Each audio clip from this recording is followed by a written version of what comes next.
নমস্কার বন্ধুরা, কিছুদিন আগেই অ্যাক্রিলিক এবং ওয়াটার কালার ইউজ করে আমি একটি গণেশ ঠাকুর এঁকেছিলাম। একটু ফাঁকিবাজি স্টাইলেই বলতে পারেন। তো সেটি আপনাদের সাথে স্টেপ বাই স্টেপ একটি ভিডিও করে শেয়ার করছি।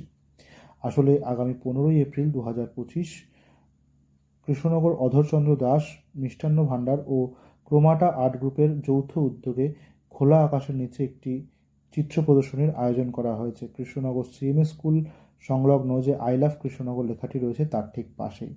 সকাল 11টা থেকে রাত 8টা অবধি চলবে এই প্রদর্শনী, এবং এই প্রদর্শনীর বিষয়বস্তু হলো গণেশ ঠাকুর। আসলে 15ই এপ্রিল মানেই হলো পয়লা বৈশাখ, আর পয়লা বৈশাখ মানেই বাঙালির গণেশ পুজো আর হালখাতা। তাই গণেশ ঠাকুরকেই এই প্রদর্শনীর বিষয়বস্তু হিসেবে বেছে নেওয়া হয়েছে। আর একজন সদস্য হিসেবে, মানে ক্রোমাটা আর্ট গ্রুপের সদস্য হিসেবে আমি এই প্রদর্শনীতে অংশগ্রহণ করছি, এবং এন্টায়ার ক্রোমাটা গ্রুপ এবং আমার তরফ থেকে আপনাদের সকলকে জানাই আমন্ত্রণ। সকলে আসবেন অবশ্যই। আশা করি আপনাদের সকলের এই এক্সিবিশনটি খুব ভালো লাগবে।